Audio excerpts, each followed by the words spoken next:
going to make a trade, you have to trade LeBron. You can't trade Anthony Davis. I know we've bashed Anthony Davis. I have.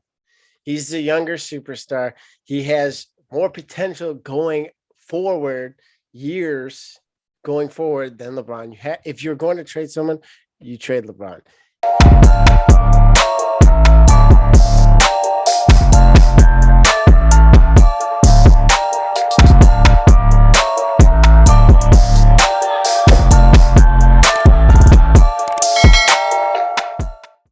Welcome, man, to Stay in Balance, the sports podcast of the people. I'm your host, Kyrie P, here alongside Howard. How you doing, man? It's good. And K-Wall, what's up, man? Yo, the NBA season. I feel like the NBA season just started. I feel like this back half of the season is the part that really matters. But in this, we got a superstar on the rise in Ja Morant. Boy. This man is looking like he could be in that MVP conversation. Wait, what y'all thoughts about that? So everyone watched the game last night, and obviously we're all going to put him in the MVP conversation because he had just an incredible game. The things he can do on the court, it's just crazy. So MVP conversation, he just needs to keep doing what he's doing because the highlight reel plays, like he keeps doing this. He is just going to be in the 1, 2, 3 conversation just off wow factor because DeMar DeRozan, yeah, like his stats look nice, but he doesn't do anything to wow you. Like Ja Morant, he is a wow. Like he has the wow factor when he plays. Like he is fun to watch. So he just needs to keep putting up points, producing, and the team needs to keep winning. I think the team's success is it's high on if he gets MVP, but even if he doesn't, because Joel's playing like a madman right now. So it has to be tough to edge him out and Jokic, but I don't know. I think it's exciting because I think he's really cemented himself as like, hey, when LeBron finally leaves, we don't know when it is, but when he does, it's him and Luka. That's like the two dogs, the face of the league. Like, I don't know which one they're going to pick, but one of those dudes is going to be the face. Yeah, you're gonna start disrespecting my man Tatum. But anyways. So all right. So where he at? So you saying you're ranking him number 3? Yeah, and I know I'm gonna get shade because DeMar, but I've already seen DeMar. I know who DeMar DeRozan is. We've already seen this. We've seen him play like this, somewhat like this in Toronto. I feel like he's gonna fall off. I mean, I understand he's putting up numbers, but I've just seen too much of him to know that I feel like he's going to fall off. All right, for sure. Okay, Kayla, what you thinking, man? as far as Ja Morant and his MVP chances, he's got a good shot. Like Howard said, like if he continues, because he's a fan favorite. He's a marketable dude. All the kids love him. He's got the tats, the cool hair with the little grizzly colors in it. He's like a blend of like when they was making the analogies of him and Allen Iverson, I was like, I don't know. That's a hard dude to kind of like emulate your game after, but you could see it with his handles, his shiftiness, and then he's got like a little Russell Westbrook in him too with his athleticism. I mean, the dude's doing 360 layups. Yeah. Like anybody that is a shot blocker, he's going at him. Even if you don't get it, he just want him to let him know, I will snatch your soul if you give me the opportunity. You know what I'm saying? And it's like you love to see that kind of stuff like that. As far as winning the MVP though, he would have to like continue to be this special with no drop-offs, miss no games, and the Memphis would have to probably get that number 2 spot. But with the Warriors kind of slipping and the Suns slipping, there is a world, if Chris Paul don't come back in time, there's a world where they could get that number 1 spot. They get that number 1 spot, and he keeps doing what he's doing, he has an argument. Now, I feel like the NBA, and I feel like the fans want Joel to win it because of his blood, sweat, and tears he's put into that city and how loyal he is, and he's like a no-nonsense kind of guy. I feel like for the league, it would be good for him to get it, you know what I'm saying? But if Ja got it, I wouldn't be mad either. He has a case. He has a strong case. You know what I'm saying? So as far as go ahead. My fault. So I just want to ask you, right? He's having a special season. The team is having a special season. But is it going to outweigh what DeMar has done over these last few games? Like, it's not even a few games, actually. It's been a stretch of games. See, the thing about DeMar is, when the Grizzlies win, right? Ja snapped for 52, but if you look at the box score, they were shooting the lights out as well. You know what I'm saying? Like a lot of guys, there's a lot of help that comes with him. A lot of these games DeMar is winning is because of DeMar. I saw the man score 7 points to close out the game against I forgot who it was, but he scored 7 points in like less than a minute or like that to close out the game. It's like what he's doing, he's winning in special ways. And Ja's having a special season as a whole. Like how I touched on, like we've seen him be a dominant player before. You know, he at one point he was ranked among the top shooting guards in the league. You know what I'm saying? I feel like what's so impressive about it is that this at his age and the level of output that he's giving right now, like his streak of like 12, 13 games of I don't know how many 30 plus points or whatever like that. It's impressive. But he like with Ja or right that DeMar would have to have that number 1 seed, and he'd have to continue at playing at this level. He'd probably have to end the season like how he's doing and get that number 1 seed and make a deep playoff run. You know what I'm saying? Right now, I think it's Joel's to lose. I think it's Joel's to lose because from what I'm hearing and just the vibe I get from watching him play, like it's his to lose. Really, the only way Joel doesn't win is if one of those guys have a crazy second half of the season like they are right now, all the way through. And Joel, the only way you're going to slow him down is if he gets injured. That's the only thing. And he's had his injury woes towards this time of the season, So maybe there may be room for somebody to come in there and, wedge him out if they start scaling back his minutes for the playoffs, because he usually gets injured, around this time of the year with all the wear and tear on his body. But with James, hopefully it takes, a little bit of that weight off his shoulders. So let me ask you, with your team not having the success of these other 3 teams, which is Philly, the Bulls, and Memphis, right? With Yoke not having the success, do you think he's still a top 3? Or you were talking yesterday also, okay? Well, you're telling me Murray's supposed to come back. Murray and Porter Jr. come back, but Yoke had his moment last year. He got it last year where he deserves it, even though they didn't have the record to back it up. I don't think they do that again this year. So regardless of what top 3? He's, I think 1 and 2 right now is Joel. I think it's a 1 and then it's a 2A and a 2B between Morant and DeRozan. Jokic is probably like 3. But if you had to go 1, 2, 3, I think Jokic is 4, just based on his record alone. It's not anything he's not doing or anything like that, because the man is balling too. I don't think they give it to him again this year just because of the record. I don't know. I'm not the guy that picks him, but based on, what I think would be right is if Joel has the record to back it up, you know what I'm saying? He deserves it, Okay, let me come to you, Howard, and ask you a question, right? All right. So we know Ja's pick number 2, right? Zion is a special talent. He's a special talent. He just hasn't been on the court. We've seen Zion healthy. Mm-hmm. We've seen Zion at his best. If you could redraft that, and I'm saying Zion coming back at his best. I'm not saying like Zion right now at 300 something pounds. I'm talking about Zion. Yeah. The offensive lineman Zion. Bubba Gump Zion. I'm talking about Zion at his best. If you could go back and redraft that, would you take Ja before Zion? No question. I'm taking Ja Morant. And here's the reason why. Here's the reason why. It's not just what he's doing. It's the type of player and leader he is. You watch this game and you watch the Grizzlies play, like they play through him. When he's having a bad game, that the whole team's having a bad game. Like it's not fun to watch. But when Ja starts to pick it up, the whole team picks it up. Everyone starts. He's he reminds me of Josh Allen a lot. Like when he starts to get going, everyone around him just starts going. Like it's crazy. How you gonna sit there and spit some blasphemy like that on his podcast live? It's not blasphemy. Hey, you watched it, the Tampa game. That man, he went for 100 yards, bring us back from 24-3 to bring it to overtime. You've seen it in the AFC not the championship, the semis against Kansas City. Semis, buddy. Yeah. Hey, where was your team? All right, he was getting rolled in LA, man. It is what it is. Anyways, like these type of players, like, and the reports we're having about Zion, not even saying, hey, what's up to CJ McCollum?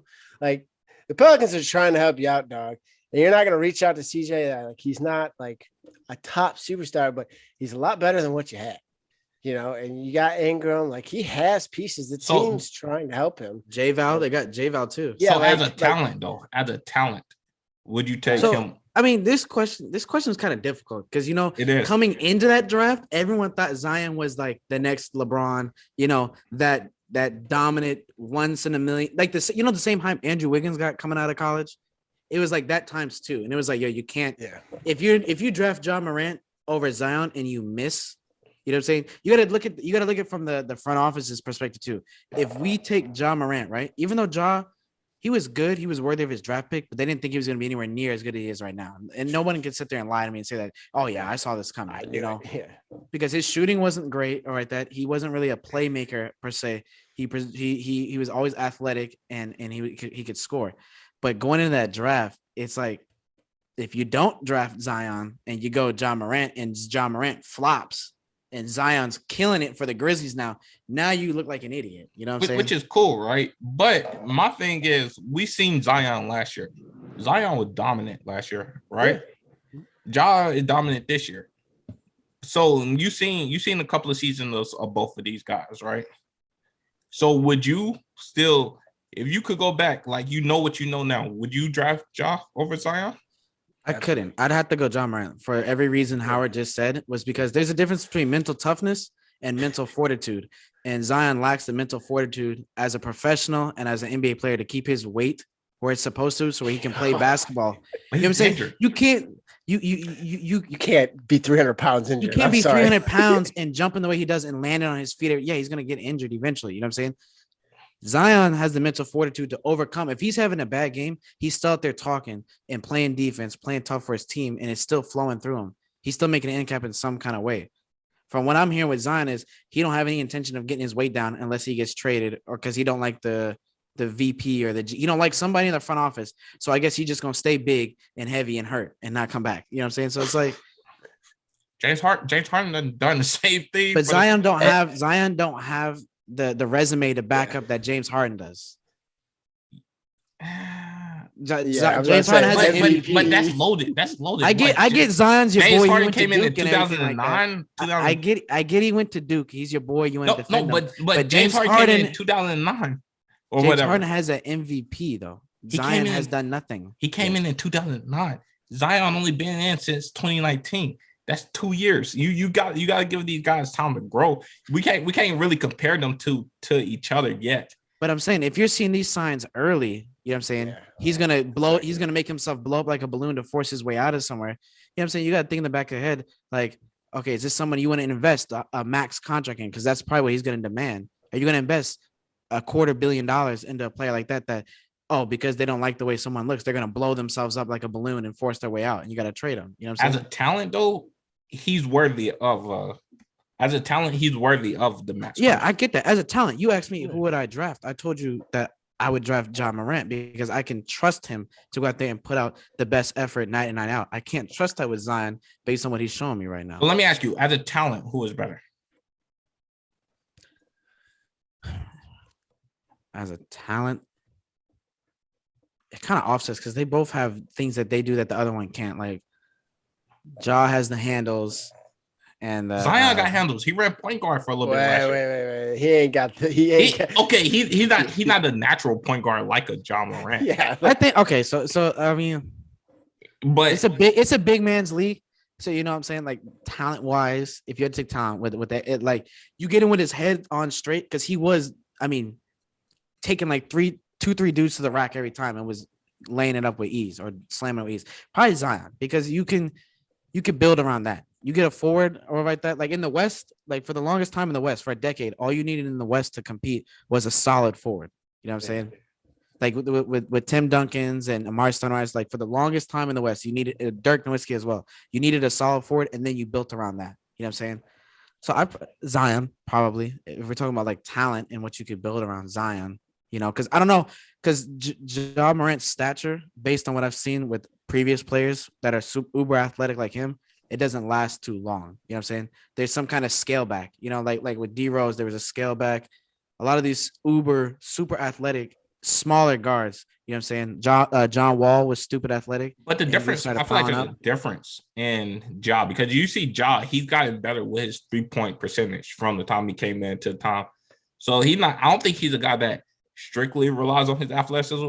He's reckless. He is That's definitely what I'm saying. Reckless. His recklessness is like what you're wanting, because I've seen him go do all this, and still finish. You know what I'm saying? You can't do that if your knee is shot. And I'm not wishing anything on him like that. I'm just saying for what I've seen, guys that are like that, the injuries start piling up and they start losing a step as the years go on. But with Zion, saying he one bag of Fritos away from being unplayable. You know what I'm saying? Like I don't know. What you think, Howard? I don't know. Yeah, it's a tough question. That's a good question. I don't. The talent wise, like purely strictly talent, like nothing else. You don't take anything. You are gonna give it to Zion, not by a lot, but you're gonna have to just because of his size. He can shoot too, though. He can shoot too, right? He got a little shot. It's not like developed yet. He's not. Yeah, he'll get better over time, I think. Yeah, there's a lot more you can do with Zion as a talent, than Ja. So yes, as a talent wise, but that's a loaded question because when you're drafting, like you're not just drafting off talent, you're drafting off a lot of things. But if we're just strictly talking about talent wise, I'll give it to your boy. But if we're gonna go back and redraft, and we're gonna take everything into account, Ja is going to New Orleans like in a minute. It's crazy. It came out recently that they tried to actually pair them up. They tried to make a deal with Memphis because I think they had like the 4th pick in that draft also. So it came out recently that they actually tried to go trade Memphis to get the 1st or 2nd pick, so that they could get Zion and Ja. Could you imagine if they said, "Shit, okay, we'll do it." Yeah, and they missed that on Zion. So say Zion was still playing, right? Yeah. And Ja was playing with him, with Brandon Ingram, with J Val, and they just swung the trade for CJ. That's a tough ass. First off, that's a tough ass starting 5. Yeah, because I mean, like, there's really no weaknesses in that starting 5. They've got everything, right?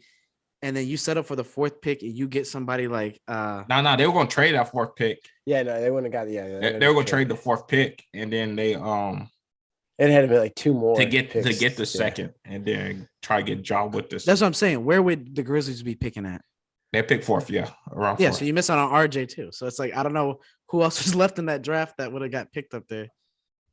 Was Garland? It didn't Garland go 4th in that draft? Who went 4th? I think it was Garland that went 4th in that draft.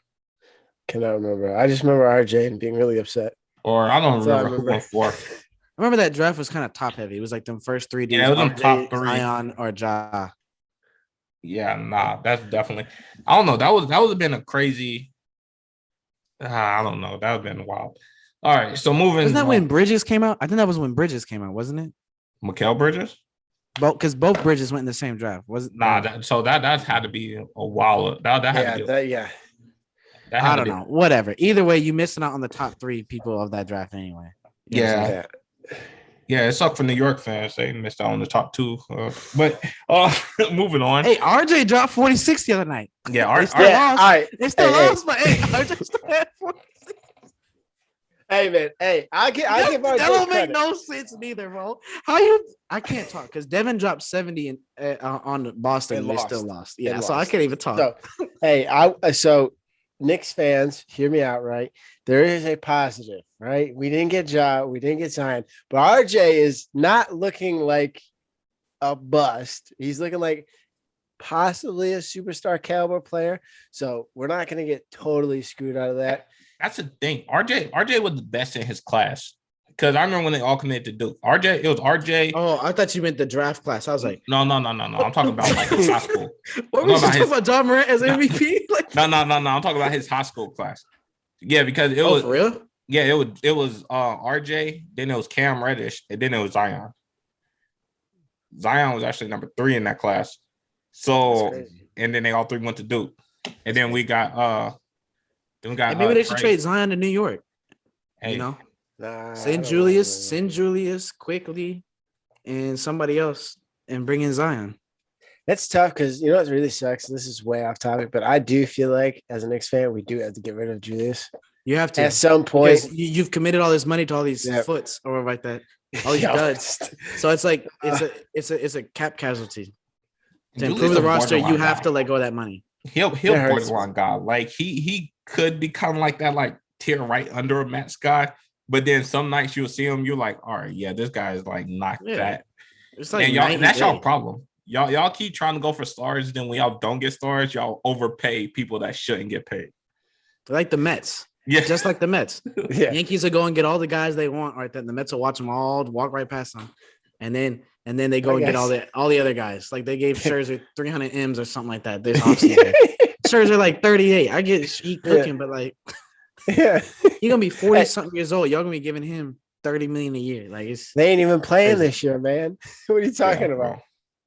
Fucking ridiculous. All right, so let's move on to the Joel and James Harden experiment. It's underway. They in these first 2 games they got wins, and they're looking dominant. This is my question for y'all, right? Are we seeing Shaq and Kobe part 2? All right. No, I don't know, dude. That's steep. That's who I'm You guessing. know who you're Shaq talking is Joel. about. I'm guessing Shaq is Joel, right? So James is Kobe. obviously. Okay. So if we Okay, look at so it, as far as Shaq and Kobe, no. But as far as like emulating what they did on the court, you know what I'm saying? so when I say could see Shaq it and Kobe, possibly. when I say Shaq and Kobe, you got the best big man in the league, and you got the best shooting guard in the league. Well, James kind of, but Number 2. you got the If best. it was Devin and Joel, it'd make more sense. Come on, dog. Chill.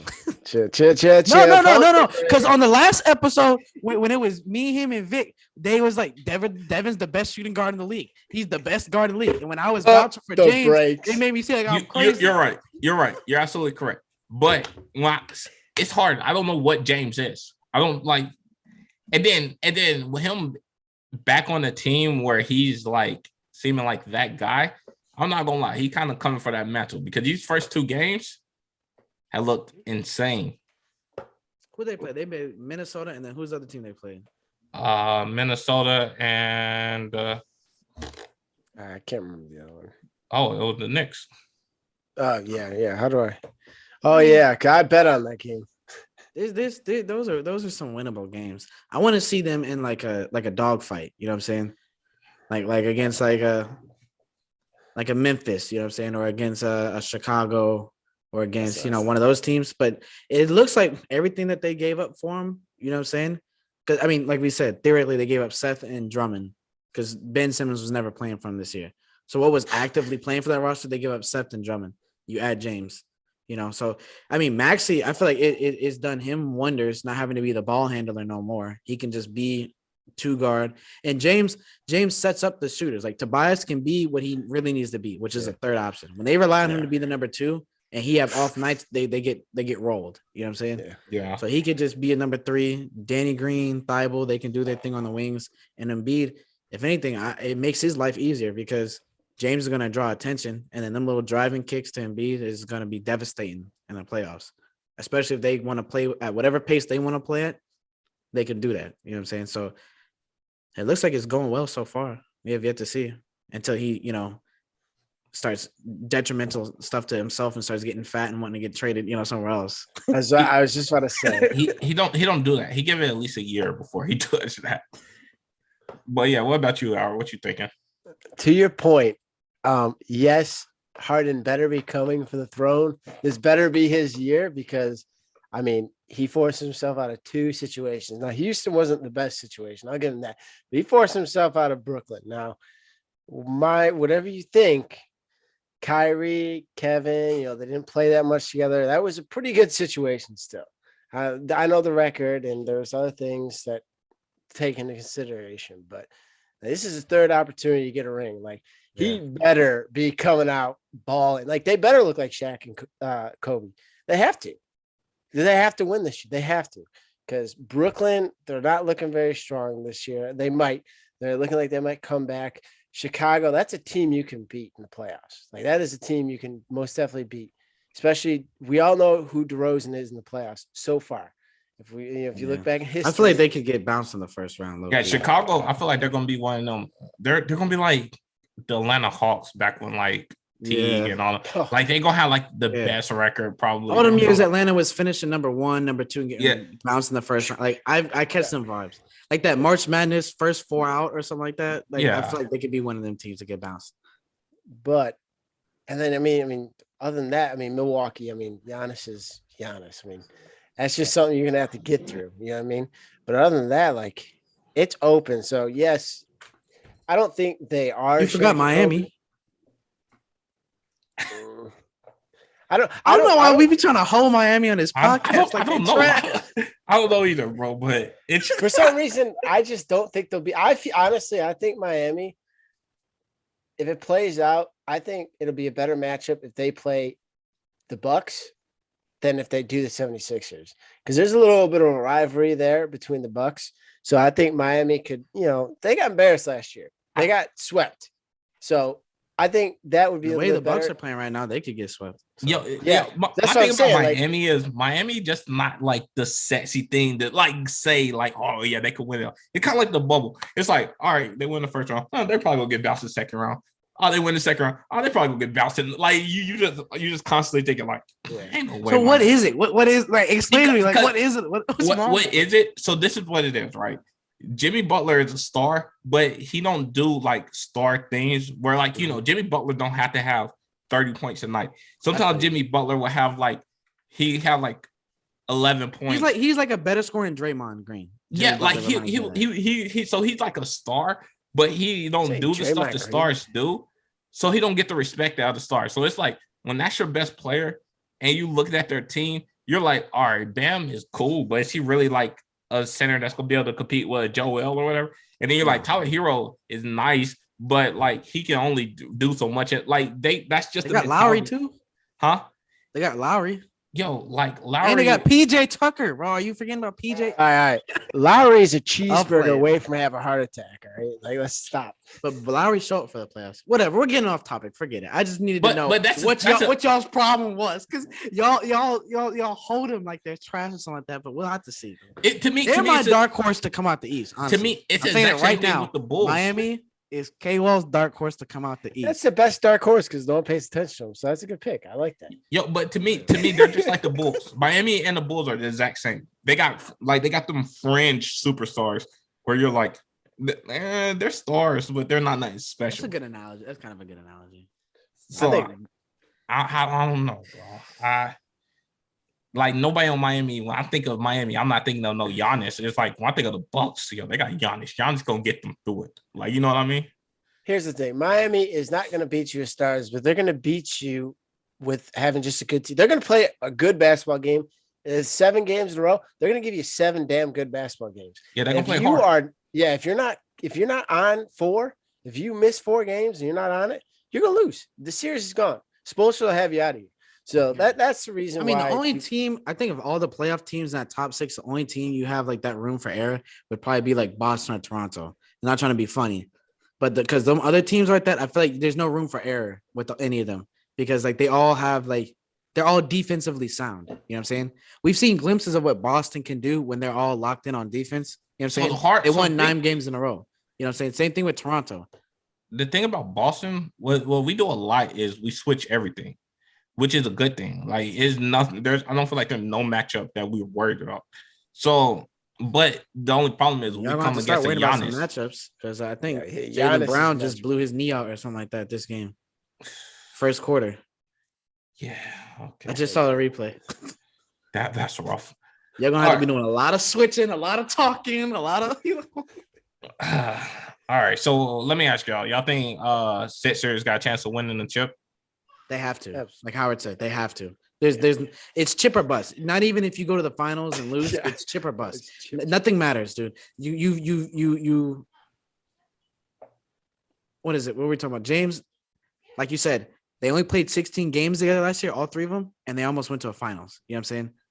So you leave that, right? You're leaving the potential of when y'all are all together of a finals trip to go here because you think you're gonna win. You have no other choice but to going out there and going, 2 for 31 from the field and scoring 4 points, ain't gonna cut it. You know what I'm saying? You have to go out there and produce every single night, and it's championship or bust. If they get to the conference finals or the NBA finals and lose, this is not good enough. You have to win. They have to win 1 in the next 2 years, like we've talked about in this podcast for the past couple of weeks. They have to win 1 in the next 2 years. Because after those 2 years, he's a free agent, and then it's like he's 35 or 34 or something like that. Now what? It's over. I'm not giving. I'm not going to give you 240. You're not LeBron, no. You know what I'm saying?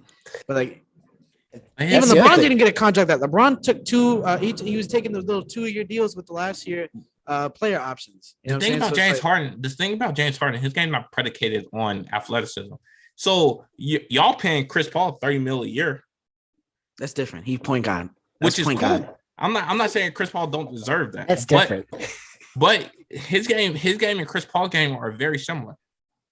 Like their games are very similar, except instead of James Harden doing it from the mid range, he's doing it from 3. Their games are very similar. I think James is more. He's a better scorer, but I think Chris Paul's IQ is like on another stratosphere. Yeah, okay. They're not the exact same. I get the similarities. Yeah. What you're saying. But I would if I needed a bucket from the one of the two, I'm gonna take James Harden. If I needed a guy to come in and run my offense for me, I'm gonna just take Chris Paul because I know he's gonna do it. So he showed up to OKC for that year and got him in the playoffs. At 30. Bro, the reason why we're giving him $30 million a year is because we weren't in the playoffs before he showed up. He showed up and we went to the finals. He deserves every fucking penny. You're right, and you're absolutely correct. But James Harden will get at least $30 million a year by the time 34. James Harden. That's good for James Harden. All right, you know what I'm saying? I'm happy for the brother. I hope he gets that. But what we're saying is, this is his window. You know what I'm saying? Yeah. He has to. 2 years from now, Joel will be 30. You know what I'm saying? We don't know what his knees will look like. It's crazy, right? It's crazy. Yeah, that is crazy. Tobias Harris will be 31, 32. This is your window. You know what I'm saying?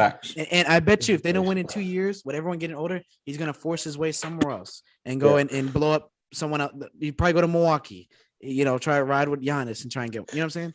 That's what's going to happen. He's going to get, I know he is going to get one before he retires. No, he's not. No, even if he's coming off the bench, like Melo, like the Melo route right now, he is going to luck himself into one. If he doesn't win with the Sixers, he don't win one. That's my The reason I'm saying he will get one is because he is obsessed with getting one. He feels like that is the last stamp on his legacy is getting a chip. He's becoming one of the greats. I wouldn't sign him to ride the bench, especially what he's done around the league. If I'm an owner or a GM, I'm not gonna sign you just so you can get a ring. Nah, man. Sit down. You should have won it when you had a chance. All right, so let's move on. Let's move on to Brooklyn, right? So the vaccine mandate is lifted, right? Yes. So with the vaccine mandate is being lifted, what do this mean for the Nets and their chances of winning the chip and even just going forward and getting out of the play-in game, or what? What do y'all think? So this couldn't have happened at a better time. Yeah, to be honest, is crazy how this happened. Because if really you like think a week about after they got traded, this happened. Yeah, if you think about it, like a week after James Harden leaves, now Kyrie can play every game again. Now, if James stays, now we're talking about that's the team to beat, right?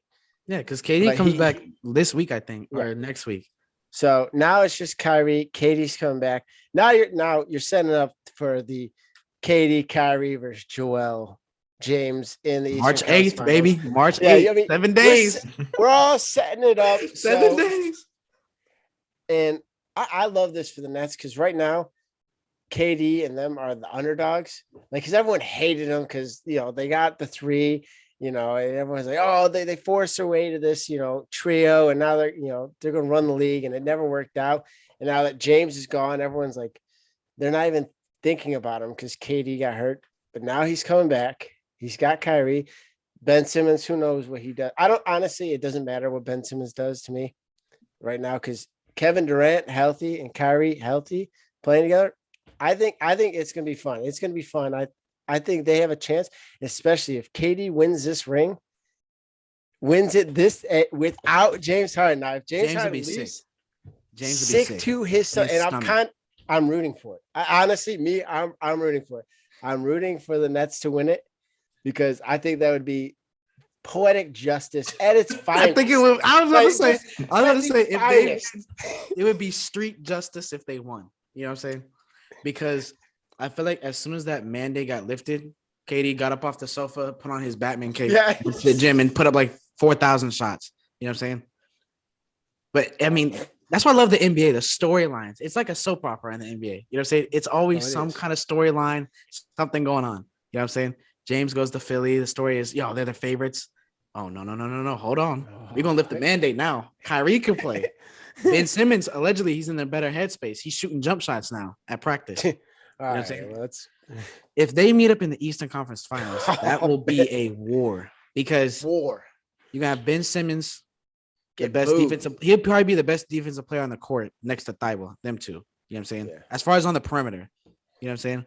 Then you forgot, Brooklyn, they have a big man now, like a legit big man with some size with Drummond. You know what I'm saying? He's a glass cleaner. KD in a class by himself. You know what I'm saying?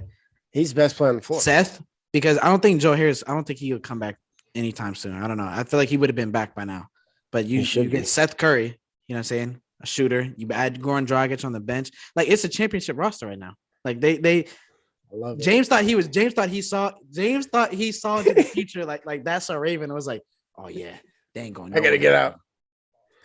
Hats off to the GM though. He did what he could. He did what he could, and it's a legit roster. If you look at it from top to bottom, it's a legit roster that could compete. You know I like Cam Thomas. He actually playing quite well this year. Yeah, he's nice. He's a nice little bucket over right there. He's a nice little rookie to have. And I don't know. I think their team, it's going to be a tougher role because they're going to be in the play-in. Then they'll probably make it through the play-in. So you don't think they stay in the play-in? If they get in the play-on and they fully healthy, whoever they see, they're finna roll. And I'm not even worried about that. I don't think they worried about the plan. And then could you imagine if Philly finishes with the 2 seed, right? And Brooklyn gets that 7 seed, first round. Your season is over in the first round. Whoever wins this, that will be a war. Because if you get to the conference finals, it's like, at least we got this far. But to get bounced, say James and Joel get bounced in the first round, how much more that would hurt. And then for Brooklyn to go on and win the whole thing. Oh my God. So are these the best 2 teams in the East now? Not like record wise, but do you think these are the teams to beat in the East? Or do you think Milwaukee? Milwaukee's the champs. So I mean, if you're ranking it, let's say the top 3 teams in the East, how are you ranking it? Philly, Milwaukee, and Brooklyn. Only because Brooklyn, I haven't seen them at full strength right now. But Milwaukee, like I said, they're sleepwalking right now. As soon as the playoffs start, they're gonna turn it on. All this stuff that's been going on with them losing and dropping games, it's not gonna continue in the playoffs. Yeah, for me right now, this is strictly on who I would want to play. So least I don't want to see Giannis ever in the playoffs. Ever. Yeah. So that's number 1. I just don't. 2, I'm going with KD. I do not want to see Kevin Durant and Kyrie and anything he's got going. I'd rather see James Harden, and I think that's number 3. I'd rather see James Harden and Joel Embiid because Embiid will take over. Get it. Got it. James he's fell asleep some playoff series. I was thinking the same thing. Well, like Joel's going to get his regardless. My thing is everybody falls asleep in the playoffs until they don't. For a while, we were looking at Giannis like, all right, yeah, he get to the playoffs. He have big games, but he's not contributing to winning. So like, unless it's contributing to winning, we sit here and look at them like, all right, they're not really playoff players until they break through. So that I hate when people do that because it's like, yo, if you're looking at it, everybody is asleep in the playoffs until they break through. Michael Jordan through the 80s were asleep in the playoffs until he finally broke through. LeBron in the early 2000s was asleep in the playoffs until he finally got to Miami and broke through. I feel like that's the like, if you look at it in that way, it's kind of Game 7 last year. Come on now. James Harden couldn't have played a little bit better for KD. Honestly, you got to remember, bro, he had the quad injury. And if you're injured, don't play. And that I'm saying in that same game, that's probably the most respectable thing James Harden has done his entire career. Was he played through the quad injury, right? And he was playing like 50-something minutes plus that game. I don't think he. The honorable thing would have been to look at some stats from that game. Smack the dude behind him and say, "Hey, go help more than I can." If I had to pick of those 3 teams who I would see, it'd probably be Philly. I'd take my chances with Philly because maybe Joel can go for 30 and 20, and maybe everybody else has an off night. You know what I'm saying? Because Joel, he can't score 120 points by himself. We just got to outscore him. I'm not playing with KD. Nope, not playing with that now. Because Giannis, we watched Giannis go 40. Yeah, Giannis, Milwaukee. Even though that's the thing about Milwaukee. Even though they're a little slide, when they're clicking on cylinders, like the most dangerous team in the league. Because there's no there's no kryptonite for Giannis, really. You know what I'm saying? You could force him to shoot, but now he's knocking them things down.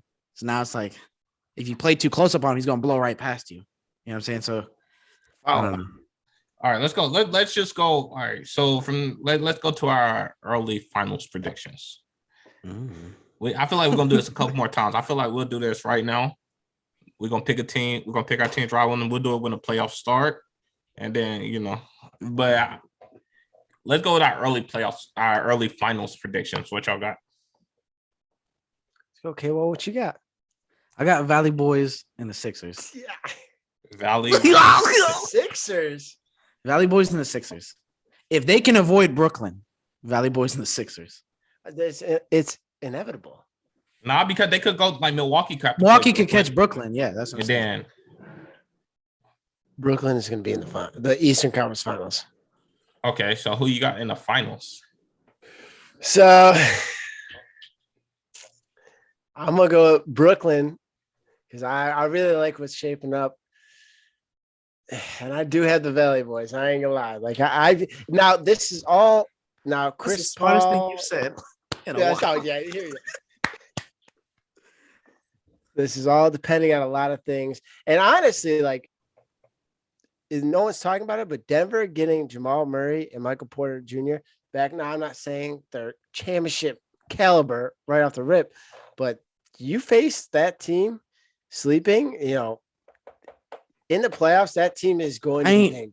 I ain't worried about Michael Porter Jr. You know what I'm saying? I'm more worried about Jamal Murray and Jokic together. That's a dangerous deal. Michael Porter Jr. is literally, if you look at the definition of Shaq and a fool, him, JaVale McGee, and a couple of dudes will be on there. You know what I'm saying? I ain't worried about Michael Porter Jr. People are forgetting with Jamal Murray. I know it was the bubble, but we all remember that bubble series where him and Mitchell were going. That was 60. crazy. Yeah. That was crazy. That was a movie. So right now I got Phoenix and Brooklyn. All right, so for me, I got the Lakers and I'm out of here. You really believe it? You really about? No, I'm joking. I'm gonna go Memphis versus the Sixers. That's my elaborate on that. I want to hear. Yeah. Okay, so this is what's gonna happen, right? You see the Warriors the other night, that game that they lost to Luka and them. And then with Chris Paul being out until the playoff starts, pretty much, I feel like they're going to drop a little bit. I mean, they got a big lead, but I feel like they might lose a couple of games. To me, what I'm thinking is I think Memphis might end up sliding to that first seed. Then y'all going to end up having to play Golden State versus Phoenix. I think they're going to play out. I want to say y'all will win that, but it's not going to be an easy series. And then I think it ain't gonna be an easy series for the Warriors. You're right. That's what I'm saying. I want to say y'all gonna win, but it's not gonna be an easy series. And then I want to say Memphis will slide through in 6 games against y'all in the Eastern Conference Finals. 6, not even 7. Damn, boy, you said. Yeah, they got too much sense. What do they have that we don't have? Because they got depth, and so do we. What do they have that y'all don't have? Yeah, they just got energy. Their energy is crazy. Yo. Yeah. We got certified bucket scorers on our squad. We have the big man advantage because Steven Adams, yes, he gets offensive boards and stuff, but we can lean on Ayton. We got the advantage.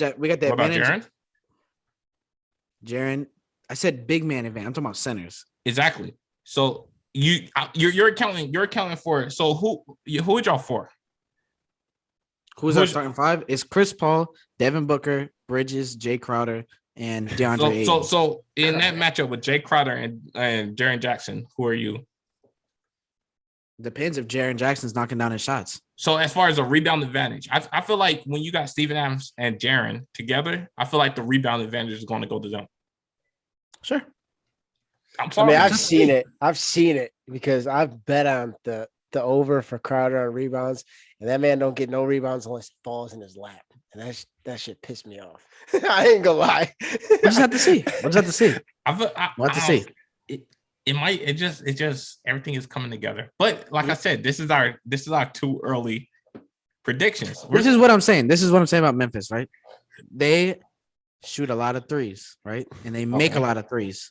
That's a very volatile stat to live and die by because if those things ain't falling in the playoffs, you could drop a couple games. That's all I'm saying. They're volatile. True. They're probably their only weakness is they shoot a crap ton of threes and they make a lot of them. But the nights that they do lose, if you look at that 3-point percentage, it's in the 30s or the 20s, you know. So getting out and running on y'all. You don't think they can get out and run on y'all? We can get out and run too. Like you act like we're some like do you not think they can get out and run on y'all? On y'all team, do you not think they can get out and run? I feel like I ain't gonna lie. I'm taking that advantage to Grizzly. I think they could get out and run on us. I think do you not think they will I think our half court offense is better than theirs. I think their transition, because they do have a lot of youth and a lot of lanky guys, would probably beat us there. I'll take their defense too. Here's the one. I'll take their defense too. I don't like in the half court. Their defense is not terrible. I know, but our offense is better than their defense, though. That's what I'm saying. Here's what you're forgetting. But if you guys do get into a 7-game series with Golden State, y'all just got off a finals run. I kind of understand what Pettigrew's coming. This Memphis team's young. They're fresh. They will be fresher. And if they take care of business in the semis within 5 games, and they're just sitting there waiting for y'all after a 7-game series against Steph Curry. Okay, well, yeah. I wasn't taking into account all those variables. I was breaking down. I am. So that's what I'm kind of looking at too. Yeah. But I mean, I don't know, man. It's gonna be interesting. Okay, so if it's the other way around, right? They take Golden State seven games, right? And we say we roll Denver like we did last year. Yeah. At that point, y'all, I'll take y'all. Yeah, I'll take y'all too. It's gonna all come down to the matchup in the second round to me, because let's say Memphis and Golden State go 7, and then y'all have to play the winner, right? I'm taking y'all because I feel like at that point their legs gonna probably be dead. Y'all shooting. I feel like shooting or getting 2s is better than theirs. And that's the problem with the West is it's 3 teams. So of those 3 teams, somebody's gonna catch a break, and the other 2 are going to see each other, right? Yeah. So like in the West, I mean not the West, the East. There's like 3-4 teams. I mean, we already agreed Chicago or whatever like that. But there's like legit like 4 teams. You know, you got Philly, Milwaukee, Brooklyn, and Chicago, right? In the East, there's 4 teams, and then you got. Oh, now y'all want to vouch for Miami? Like, which one is it? No. But what I'm saying is there's 4 teams that are like at the top, right? And then you got 3 teams that are like, yo, this not gonna be no easy out with the Celtics, the Bulls, and who are the 4 teams? I'll say Charlotte, Toronto, maybe? Toronto or Charlotte. Toronto. Whichever one of those 2 get in there is going to be a tough out because Charlotte can score with their eyes closed. They just don't play no defense. And Toronto is got length all over I think the shortest dude they start is Gary Trent. He's like 6'5". I think the East this year is kind of how the West was last year. Yeah. How we were looking at the West last year, where it was kind of wide open and like any team could really make it. So I don't know. It's gonna be interesting. Well, do you think Denver establishes himself as that 4th team? If like say Murray and Porter come back and they looking like something? Yes. No. I would not want to play them. No. I like Denver. Denver is a nice team as a collective, but I don't feel like they're ready yet. Oh, they're winning without Jamal Murray. They get this bucket back. Like, cool. That's a big step. But getting Jamal Murray back, does it take away from the efficiency from Jokic? Because they're winning because they're just literally, if you watch a Denver Nuggets basketball game, every possession he touches the ball. Same with Luka on Dallas. Maybe not so much this year because he got Brunson established himself, but everything runs through Nikola Jokic. Everything, every single thing. And it should. When Jamal Murray, I'm saying, do you think when Jamal Murray comes back and he takes the ball out of his hands, and then you got Michael Porter Jr., a guy who puts up 20 shots, he literally puts up 20 shots a game, whether they're good or bad. Do you think that takes away from the efficiency of the offense and how it's working right now? Because you have to take that into account. That's less touches, that's less looks, that's less shots he's gonna get because Porter's taking his 20 shots. We've seen Jamal Murray when he's feeling it, whether he's knocking them down or not, he's gonna keep shooting. You got Will Barton out there that can get his own. Gordon, he's more of like he cuts to the basket kind of thing. I'm saying, does the offense? Yes, you get all that. Yes, you get all that. It slows it down because yes, you get all that firepower back, but you have a lot of ball needy kind of guys. You know what I'm saying? Are you sitting here trying to tell me that they might not want Jamal Murray and Michael Porter? No. I'm trying to get you to understand.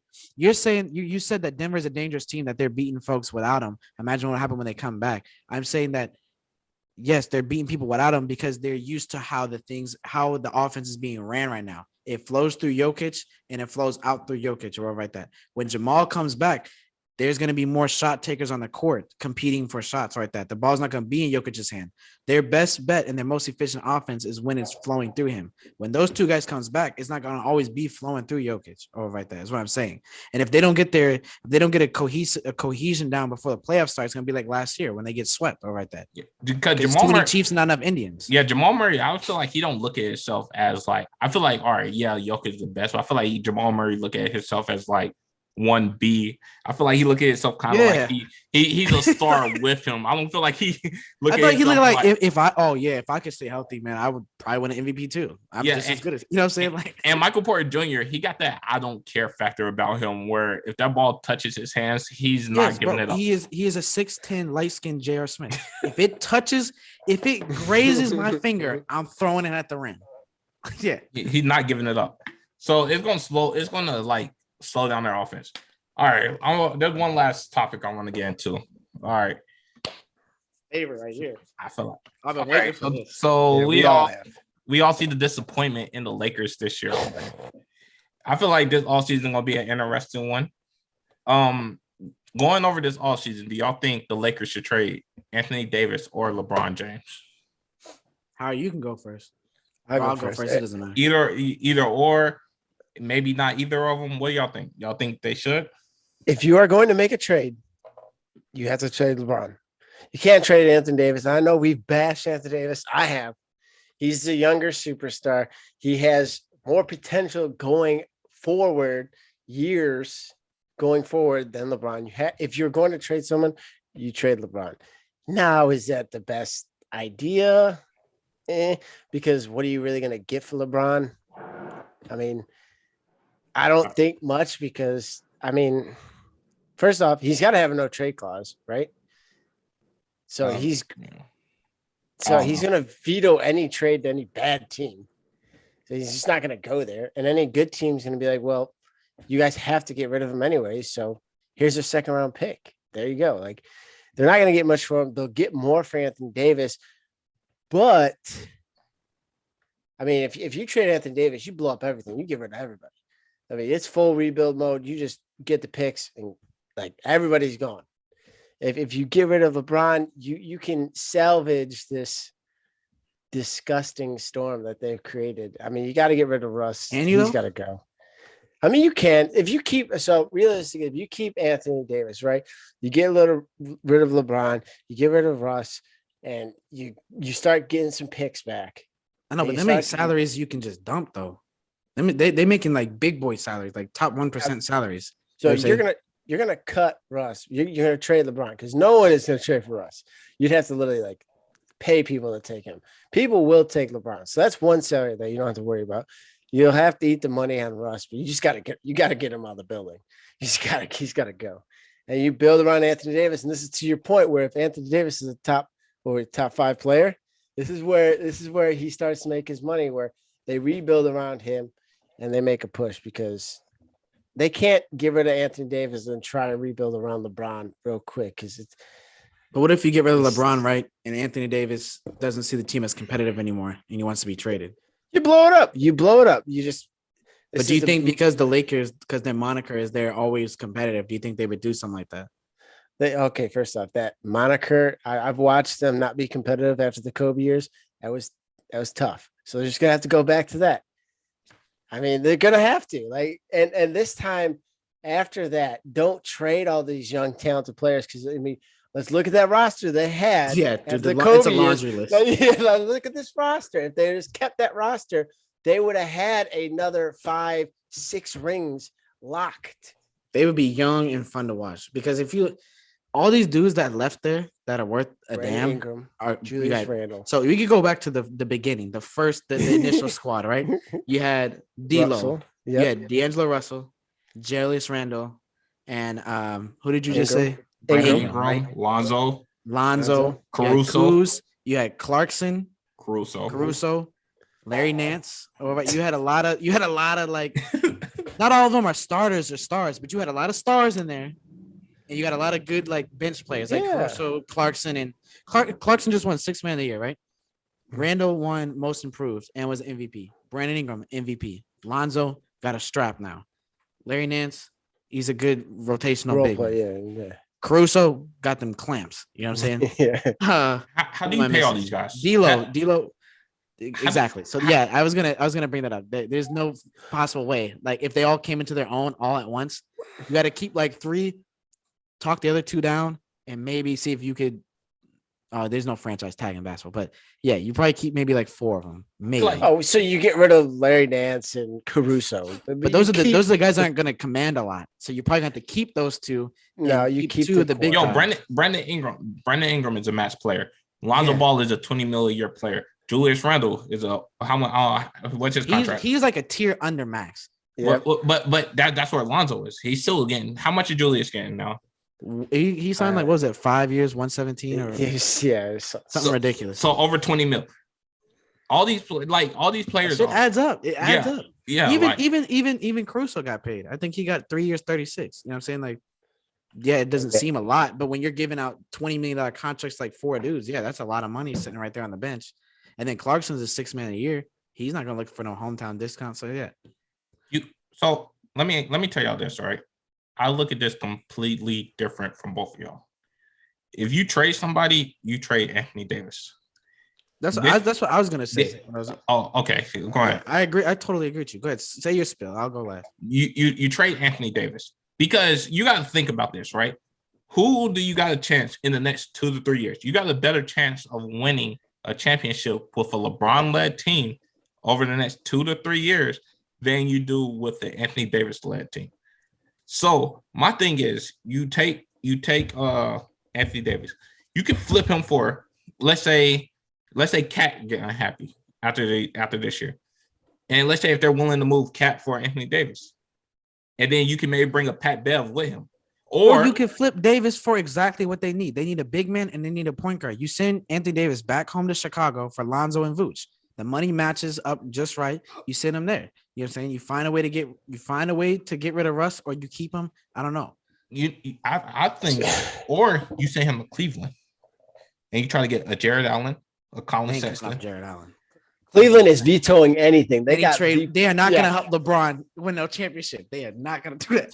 To get a talent like Anthony Davis, you don't think they'll do that? It doesn't fit their timeline. Not. All those guys are 25 and under. Anthony Davis is like going on 30 almost. He's 29.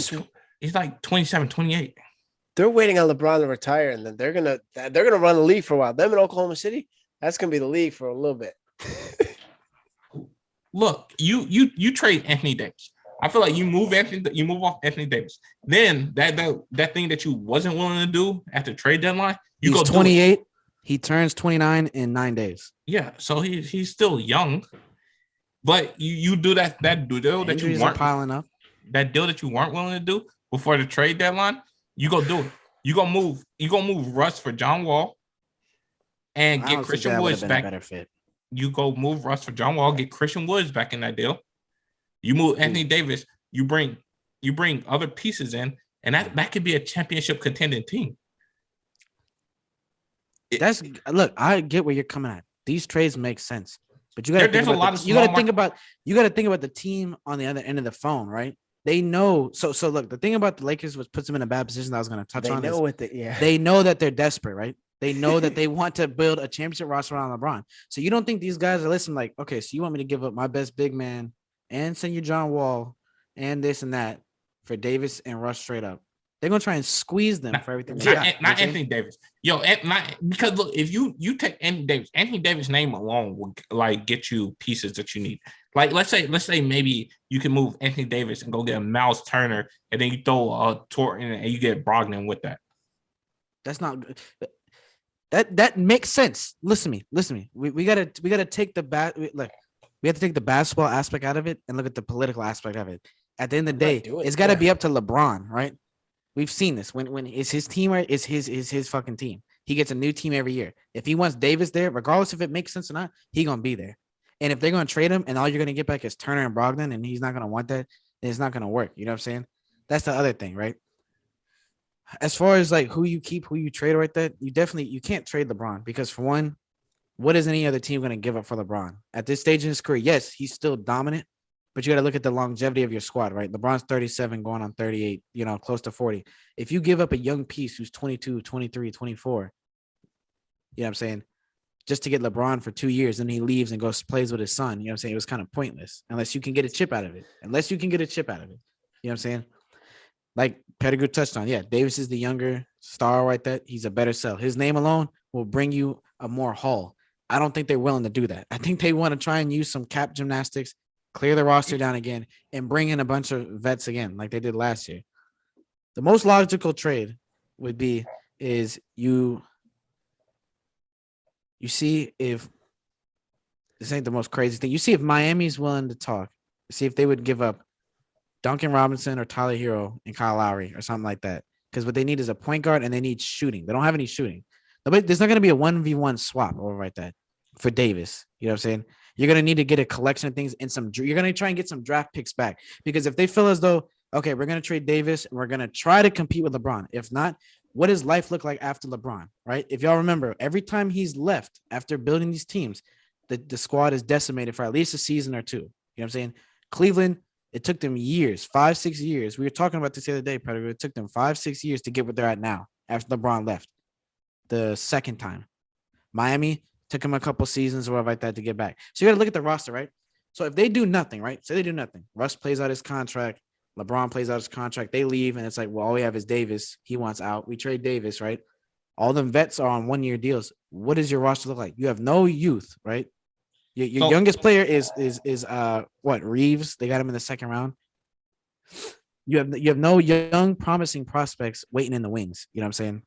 So if you're going to trade LeBron, you go, if Philly loses, you go look at them. You go get Tobias Harris, a Maxey. See if they move off Tobias Harris, Maxey, and they'll give you picks. I feel like that would be the move for Cleveland.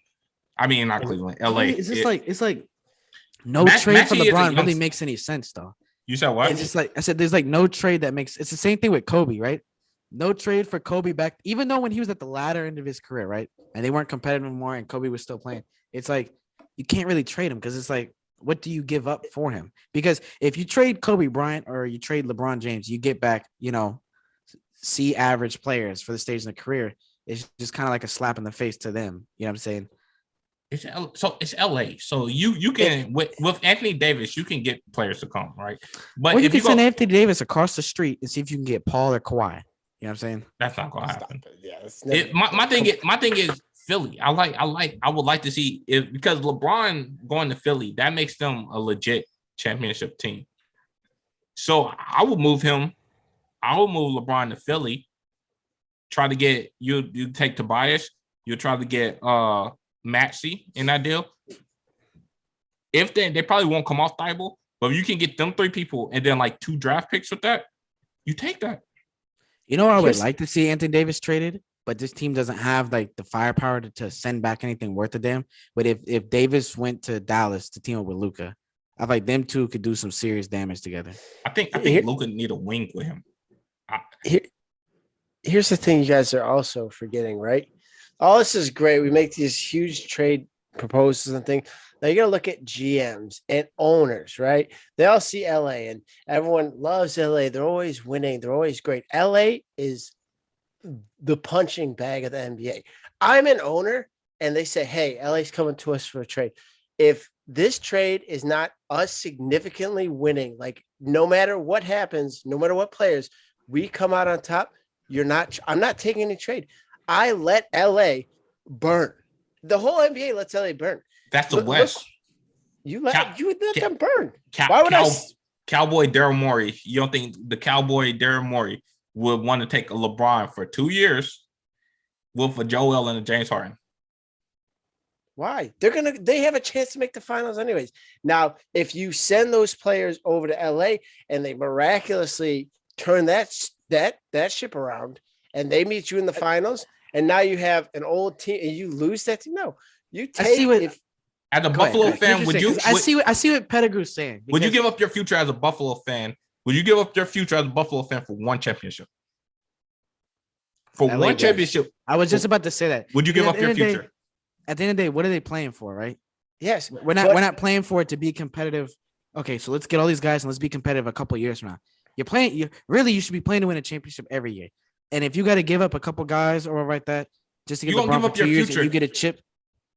You give up your future right now to get a championship because LeBron, Joel, and James Harden next year, that could get you a championship. I don't know, because next year you got KD, Kyrie, and Ben Simmons, and then they go out and they have money. Look, we ain't gonna validate Ben Simmons on this podcast. Like he. I'm not validating, but I mean, you still have KD in them because we don't drug that man through the last episode. We drugged that man through the dirt. All right. We ain't I'm not valid, but I'm just saying you have like the East. You still have Giannis.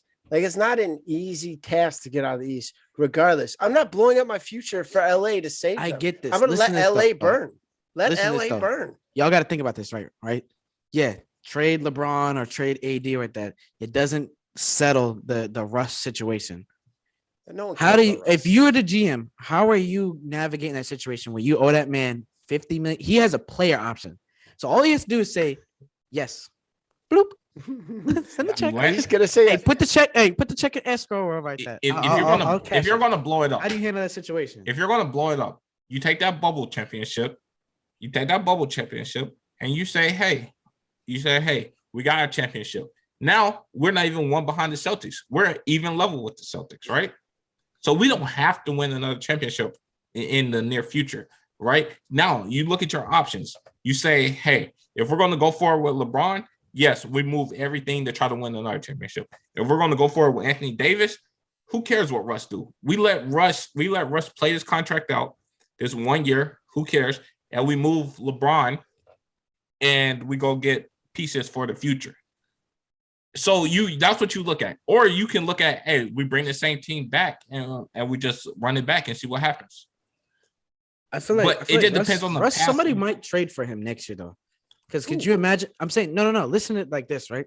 Say you have a lot of bad, like with the Porzingis trade, right? They swap bad contracts or like that for expiring deals. Well, none of them are expiring, but I'm just saying teams do that, right?